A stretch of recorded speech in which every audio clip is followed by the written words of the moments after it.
I was packing for vacation.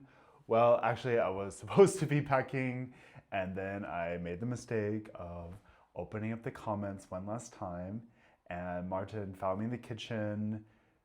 Maybe 2 hours later, still reading, 622 comments on one video. And I tried to answer as many as I could, but I know I hadn't answered all of them properly. So before we left, we made a decision that our next video wouldn't be about a new topic, it would be about what you've already said. Because some of you asked questions I've been thinking about for weeks. Some of you started debates I genuinely didn't know how to end. And a few of you, and I want to be honest about this, pushed back on things that we got wrong, or at least that we maybe oversimplified. So this video is for all of you. The video that started all of this was called "Germany Gave Me the Permission to Stop Hiding Who I Was." I will link it in the description below. And everything in this first section comes from that comment section. The highest like comment on the video, at least at the time I copied it, was not really about our family at all. It was about bodies. And this is what they wrote. Religious education in the US is very different than religious education in Germany.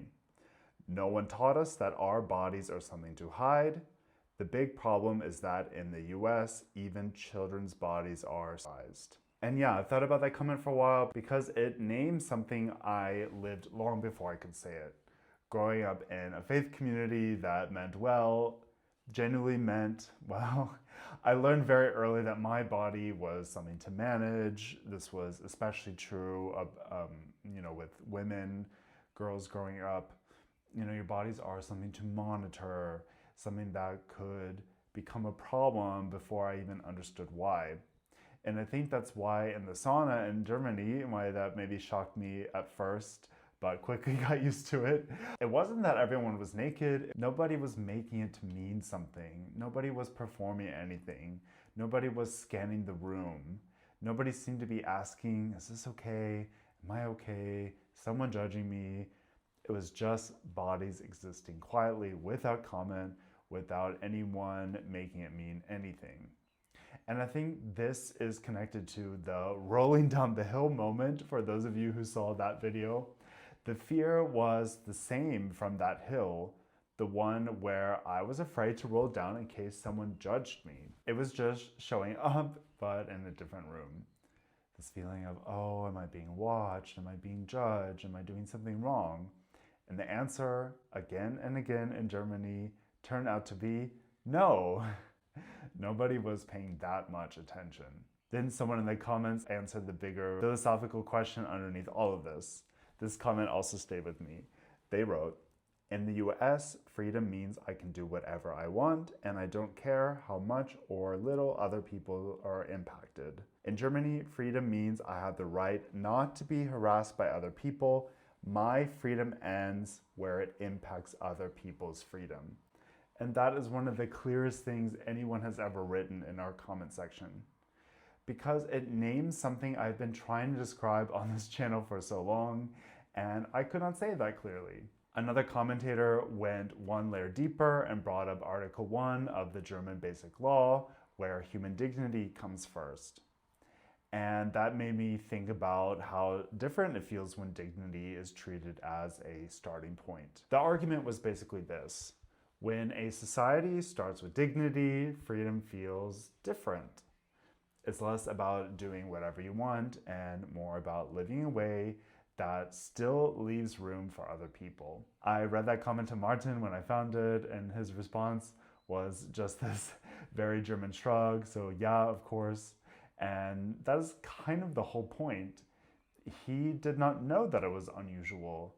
He absorbed it as completely normal. That is what growing up inside of a system does. It makes the foundation invisible to you. I had to move here to see the foundation at all. Germany isn't perfect and the US isn't that broken, but they do seem to start from a different place. And that matters when you're deciding where to raise a child. So now the second video I want to pull from is called I Lived in Germany for 10 Years. And that one got kind of a different comment, and the one that surprised me the most came from a German viewer. And they wrote, I am German and I thank you for opening my eyes to what I cannot see on my own because I grew up in it. It sounds like the place where I lived all of my life is actually quite nice. And yeah, I genuinely didn't know what to do with this comment when I first read it because the premise of our channel, I mean, at least in my head, was always an American explaining Germany, usually to other Americans, or at least to people who are interested in that outside perspective. But if Germans are watching because they want to understand their own country through someone else's eyes, that means something different. And it definitely means something to me. I asked Martin if that's his Germany too, and if he ever looks at it from the outside the way the viewer described. And he thought about it for a moment and said, sometimes, mostly when I see how people behave abroad, which I felt like is very German of him. But then someone pushed back, and I want to address this directly because they were right. They wrote, the freedom you're experiencing is, in my experience, a lot more prevalent in Munich and maybe a few other big cities.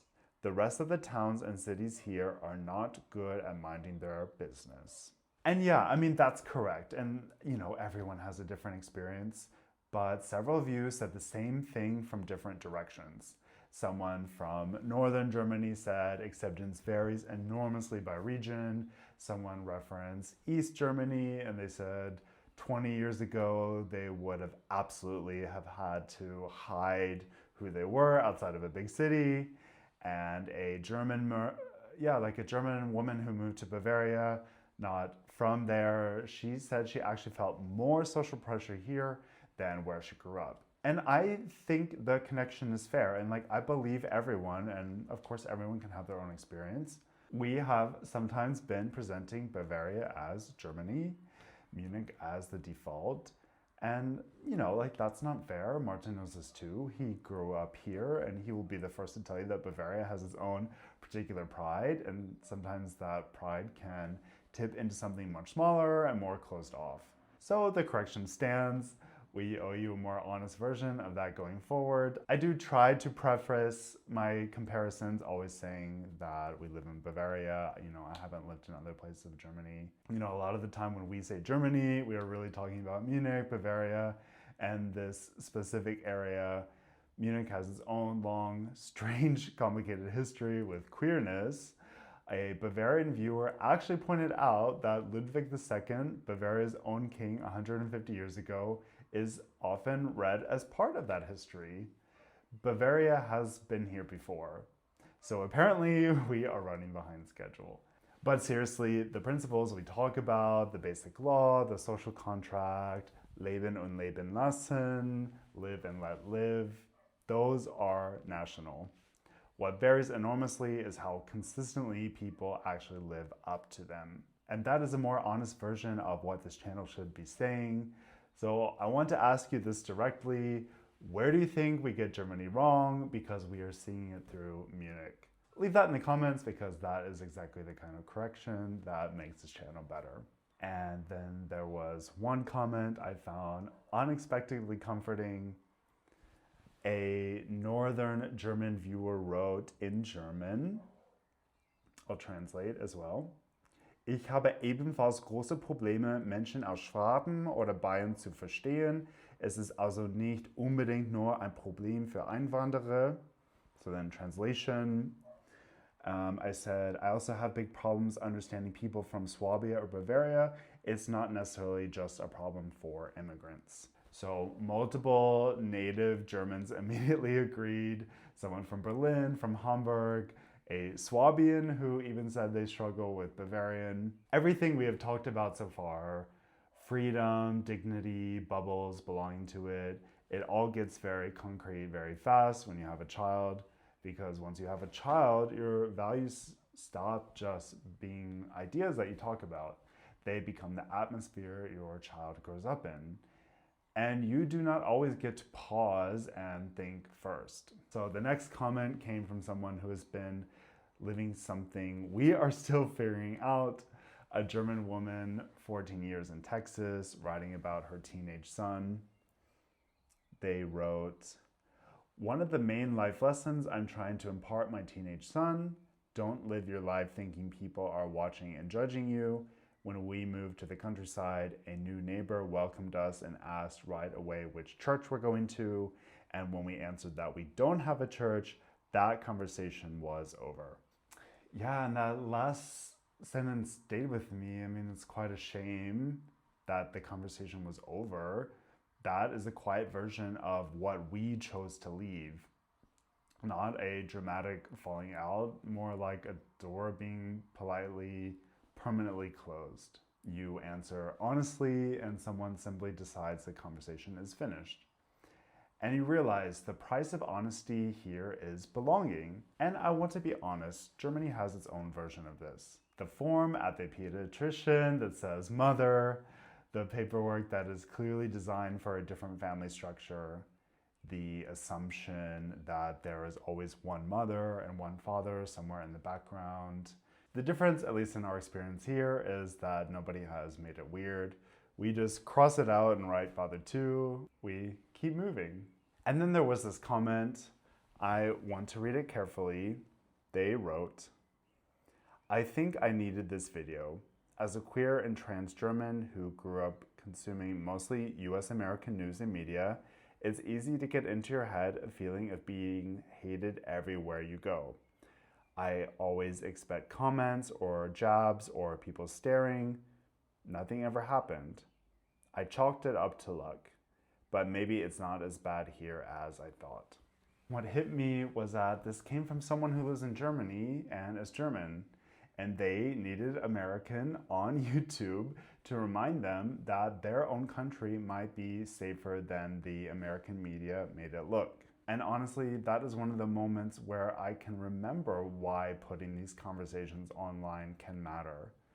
What we want for our son is exactly what this person is slowly finding.